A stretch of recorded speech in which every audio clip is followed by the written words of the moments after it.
So my name is Ekua and I'm a coach, and I coach ambitious women globally. My forthcoming book, Be Your #1 Cheerleader, is coming out at the end of this month.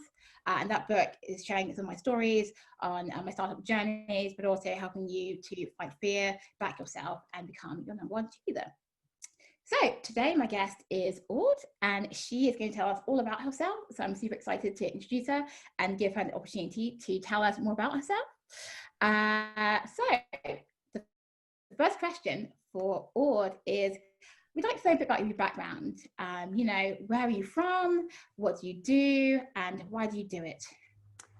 Sure. Yeah. So as I mentioned before, I was born in France, in a little town actually near Paris.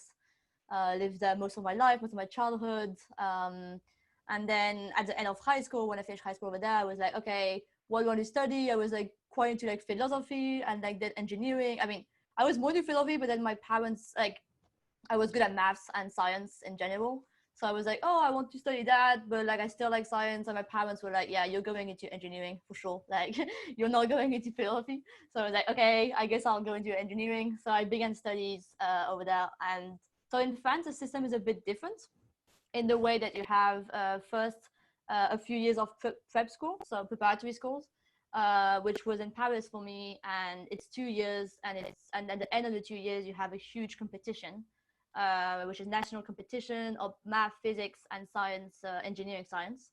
And depending on your rank in this national competition, you go to a different school. So I did that for 2 years, and then I arrived in one of the engineering school, which is called the École des Ponts. It's actually called, it's funny because it's called like bridges and sidewalks when you translate it in English. Okay. Because it's a civil engineering school, and it was funded by like Napoleon a while ago. And basically, yeah, it's called bridges and sidewalks because it used to be mostly civil engineering.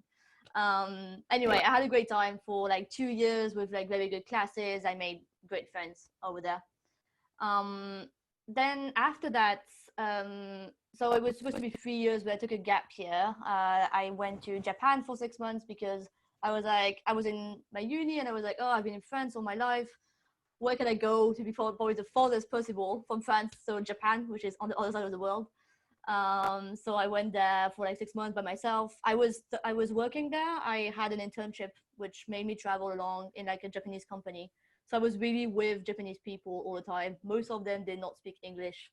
So it was quite interesting experience. A bit complicated, but it was fun.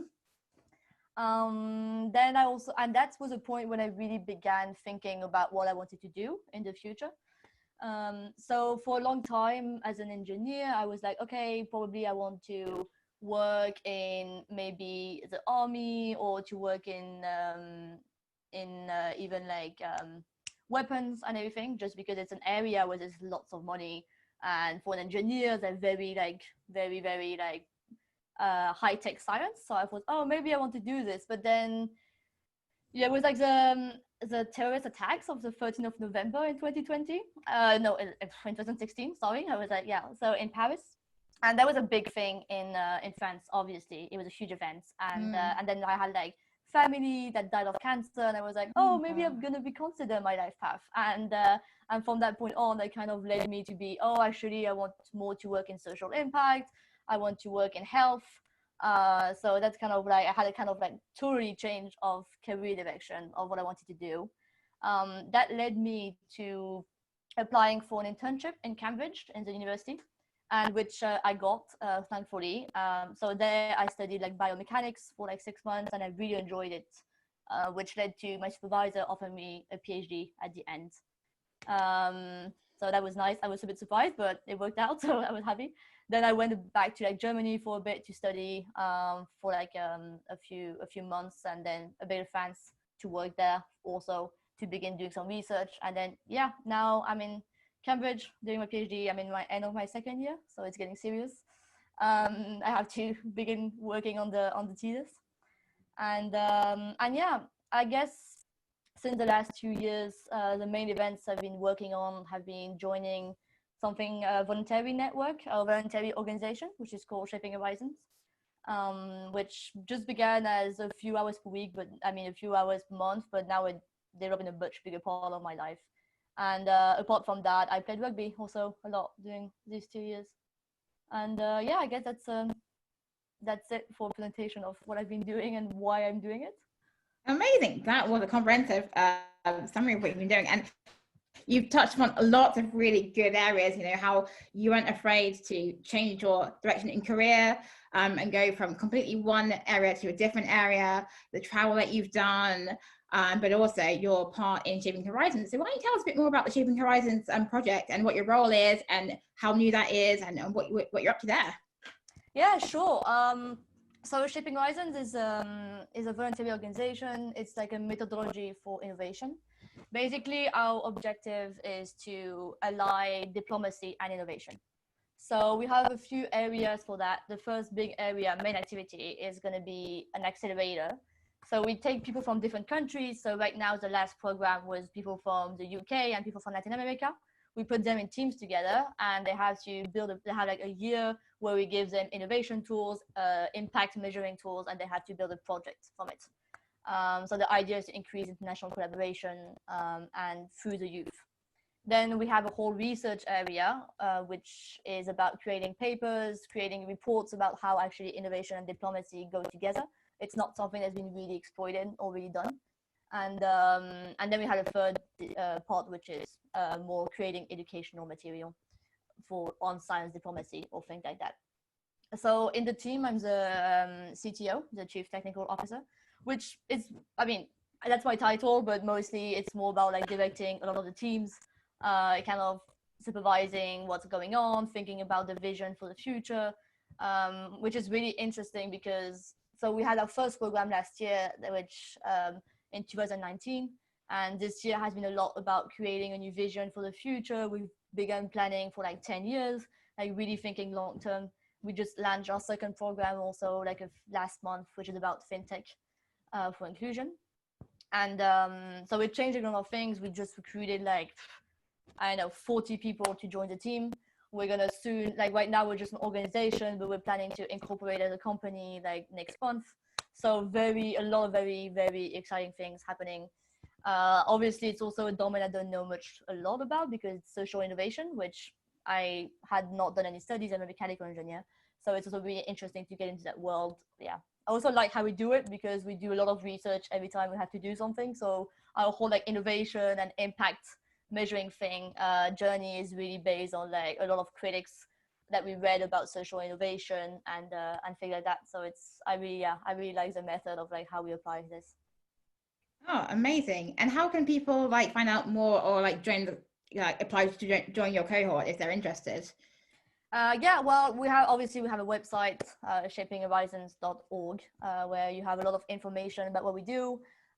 If you wish to apply, like right now we're going to recruit actually more people, but you can always send us an email. And then if you want to apply to the program, well, right now we just closed the applications to the old program, but we're going to create new ones. So just follow us on social media and you'll be able to keep updated about what's happening and if you want to join or like partner or something like that. Great. No, that sounds fantastic. I'm sure that a lot of people will be very interested and want to find out more. So you told us that you're French. So I just wanted to explore a little bit about that and how it's been for you in terms of being a French person and coming into the UK and acclimatizing. Did you find that it was very different from how people are in France, or was it similar? What's your experience been? Yeah, so obviously Cambridge is a bit of like a different place because it's in the UK, but it's a very international place. So even though you meet a lot of like British or like UK citizens, it's also very varied in the people that you meet. I think there's a lot of difference between France and the UK. I'm gonna say the biggest difference that I notice on the day-to-day is the respect and the respect of UK people compared to everyone around them. I know, for example, like sexual harassment is a lot less present in the UK than you can see it in France. For example, it's a lot less of, I mean, I don't know if it's a lot less of a problem, but at least it's a lot less apparent on everyday life. So the respect that UK people have has really like impressed me when I arrived. Obviously, other things, food is very different. I'm going to be honest, I do miss French food. But that's one of the biggest change when I arrived here. Was like, okay, I guess I'll learn how to cook to always still like eat a bit like a French food and everything. A last difference I could think about, which also surprised me, is how sports here is a religion. Like everybody does sports. Like I mean, maybe it's just a uni context, but really, like, or even after uni, everybody's doing sports of one sort, either running, rugby, lots of different things. Like in France, it's not so much of a thing. In uni, we do sports, but it's more like casual and everything. We have competitions, but it's not as big. And even later in life, some people just don't do sports. And like English people just do so much, and it's so important, and especially in university. So yeah. Wow, yeah, that sounds very different, but it seems like you've obviously learned to acclimatize and, found a way to, see the different nuances, and, enjoy the best of both worlds, really. So you told us that obviously you're in engineering. I'd be interesting to find out more about, what it's like to be a woman in a male-dominated field, and how do you think that makes, you feel, and what do you kind of like have in your mind when you're going out there presenting yourself? Yeah, so I think it shaped me in a lot of ways to be in a male-dominated field. So that's something kind of weird that happens, or actually it happened to me. Like, I mean, obviously this is going to be a personal experience. It's not at all like all women in my old school or whatever. It's just how I felt it. It's like for a long time, by being in a male-dominated field, I kind of depreciated women a lot. Like, I think it was hard to find some role models. Every smart person that you were encountering was a guy, and then sometime when you end up meeting a woman, then at least the impression I was like, oh, maybe she's not that smart, maybe she's not gonna give me as much, like, I mean, yeah, it's not gonna be as just interesting to talk to her, which is something that as a woman is weird to be thinking. So I think it's also for myself, I never thought that I was this much great or this much smart compared to like other people around me, which was like mostly guys. So I think, yeah, that's interesting that you really like you can incorporate or really like internalize everything that's being said around you and all the cliches that can be said. This actually changed a lot once I got out of engineering school and when I met other people and changed field and a lot more other women. I was like, okay, no, that's not actually true. It's not at all something I believe now, of course. um, I think it's another thing that's maybe a sort of like camaraderie that happens between, for example, guys and teachers in school or in university, or just you can see that usually guys just, at least in my field, it was my impression, you would go easily like to create a network and things like that.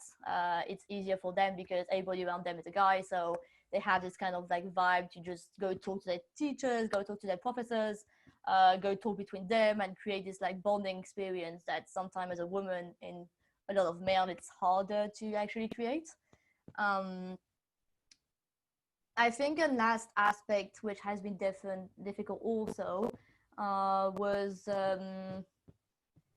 because as a only woman, I had a lot of male friends. I mean, I wasn't the only woman, but like, I had a lot of male friends, and I think for a long time it made me adapt like a very masculine attitude and not really always showing my feminine side and things like that, which is something that's not easy when you're one of the only girls, and you kind of shut down that aspect of your personality that now is much also meaning new woman and everything. Like, I changed a lot, but I think there is another aspect. But yeah, once again, that's my own experience. Lots of girls did not have these issues and everything. It's how I felt it. But I still, like, I mean, also it's not on the guys. A lot of the people I met during that time when I was full on engineering, I still have as like very close friends. I think it's more something that I had in my brain, the aspect, but it's not like blaming on anyone or anything. Yeah. And did you find, or did you think in your mind that you were going to be judged more harshly when you were about to, when you wanted to say something or speak up? Did you think twice before raising your hand or offering an opinion because of the male-dominated environment that you're in? Yeah, definitely. I think definitely, because I always thought that as a woman I wouldn't be taken seriously. So I definitely would either talk less or not think that my opinion would matter, or just be used to, like, if I say something, people would be like, oh no, it doesn't matter, like it's stupid or whatever. Just not being taken seriously, definitely, either by professors or just by the guys around me. Which was, again, maybe was not even true, but it's just a feeling that I would have just because of constant jokes or things that you hear, the kind of atmosphere that can be created that makes you think like, oh, like woman, or like as a woman I'm not going to be taken seriously. Yeah. Yeah, okay, that's quite interesting. And so if you think about that kind of experience, do you think that, in your opinion, that it's good for women to have like a mentor or a career champion or someone that can help them to think about how they can best present themselves and how they can challenge some of these assumptions? Yeah, I think it's super useful. I think mentors can come in all ways. Like I had great work mentors, and then I had great life mentors in a way. I think, but definitely having a woman that you look up to in your own field is something that it is great. I would have loved to have a woman professor that I could have talk to, and she would have just been like even a role model, or like just help me saying like, no, this is in your head, like you can speak up, you can do it, and you have to, because if you don't do it, then it's like you're penalizing yourself. And yeah, I think I've had these more through like some readings, or like even watching movies and everything, and seeing these strong female leaders. But I did miss that in my life, and I think it would have helped me if I had it earlier, especially when I was younger. Now I have more examples, but yeah, when I was younger, I think it's something that would have helped me. I think it is super useful to actually look out for these mentors and yeah, these leaders for sure. Yeah, well, that leads me on to my next question. Is quite tied to that. Is, do you have a particular female like inspiration or someone that you look up to? Yeah, definitely. I can't really give you names because it's more everyone that's around me. I take a lot of inspiration in the people I meet. Obviously, my family, we're a family of girls. I mean, my dad is alone. We have like, there's like my mother, and then like I have two sisters. So it's like, I do take a lot of inspiration from my mom and from my sisters to kind of show me that you can be smart, but you can also be feminine. Because they're quite feminine and they're all very smart. So it's good inspiration.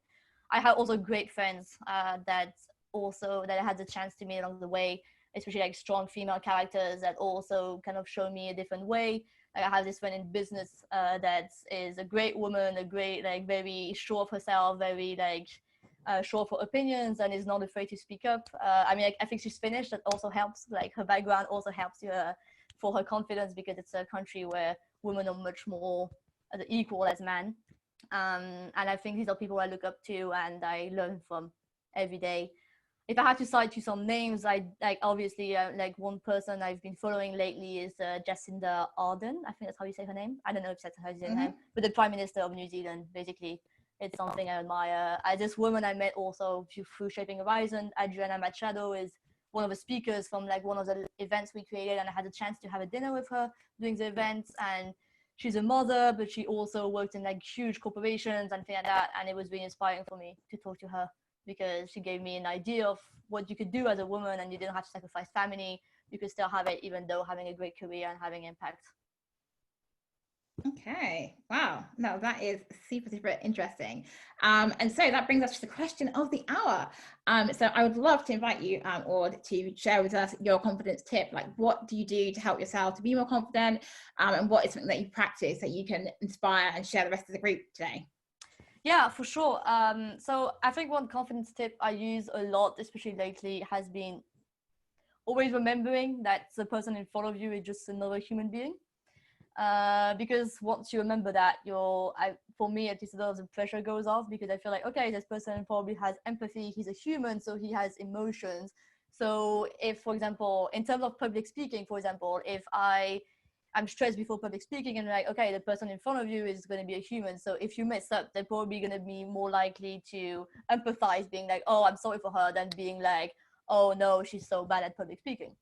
It's something I used in rugby also when I was playing, because thinking that the other people on the pitch are just human beings, you're like, oh, actually, they're probably not much more stronger than me.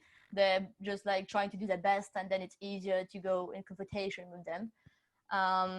Also, I had a lot of social anxiety for a long time, but now it's getting better also, because when I meet new people, I'm like, it's fine, they're just another human. If it doesn't work out, it doesn't work out. But if you can just talk about human things, and like, you'll be fine.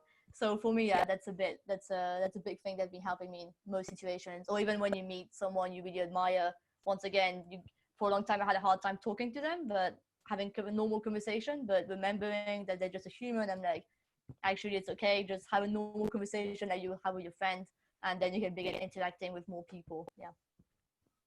And did you find that through practicing and just having that constant belief that helped you to get there, or what helped helped you to get to the space where you could just accept this? Because some people obviously have social anxiety. That's a really good thing that you shared with us, and they might want to know, like, how did you tackle the sort of the emotional feelings that you get that are quite paralyzing? Yeah, for sure. I guess how it had come along, I think it's just experience and just trying in a way, because it's something I didn't really think about before. And I think the more I met people and I was in like social situations, and also it came from making really, really good friends. The more I grew up, the better friends I made.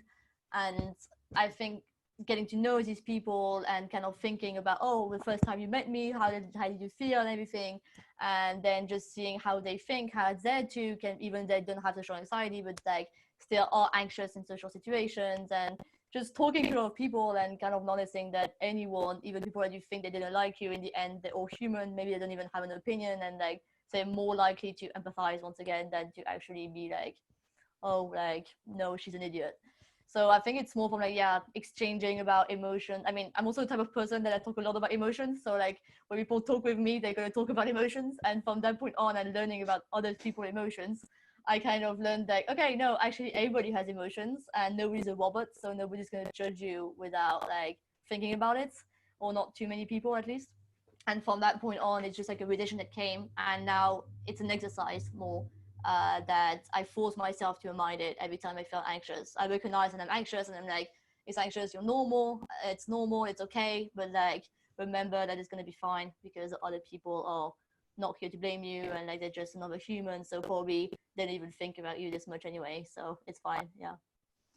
No, that's really brilliant. And I just wanted to ask you, how are you able to talk about your emotions? Like, is there a particular sentence structure that you use? Because I think a lot of women especially find it hard to speak about their emotions in a way that they feel is appropriate, and easy to just kind of just say that's a fact.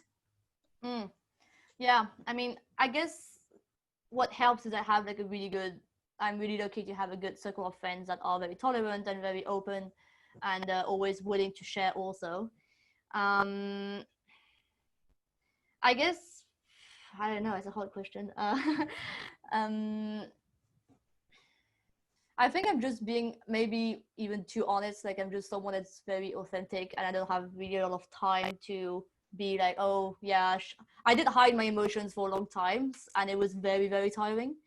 And I think at one point when I just realized that when you were willing to talk about emotions, when you were willing to say, oh, this makes me very anxious, people were willing to listen to it. Not many people are going to say like, oh, I don't care. Like, that doesn't actually exist. Most people have these emotions also inside them, or can understand them. So by just saying things like, oh, I'm actually, this makes me anxious, people most of the time are going to listen to you and understand.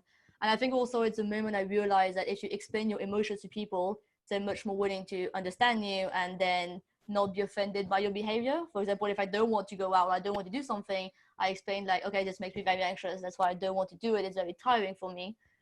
People are going to be, if you like can't sell on them, they're not going to be offended. They're going to be like, oh yeah, of course, like that makes sense, like please take care of yourself, because usually your friends, the people around you, want the best for you. So if you explain where does it come from, and I think that's how it kind of began for me to be like more sharing my emotions and everything. And then I just find it deeply fascinating, so that's why I'm also willing to talk about it. Yeah.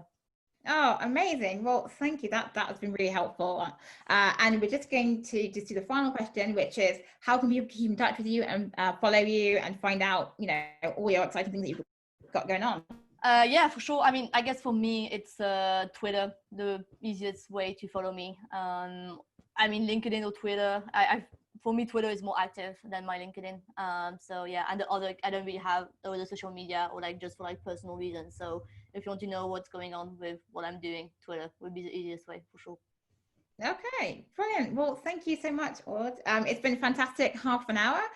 We've learned so much about all your different projects and activities, and we've really learned that other people are not out to get us. They are human, just as we are. And also, it's good to talk about your emotions, because sometimes we need to be able to step into speaking about how we truly feel, so that the other person can also be human with us.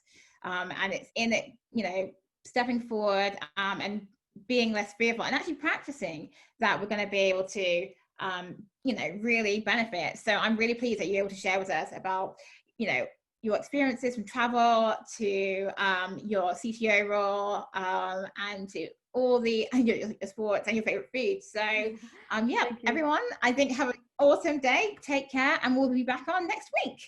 Bye, everybody. Thank you very much for this time. Bye. Thank you.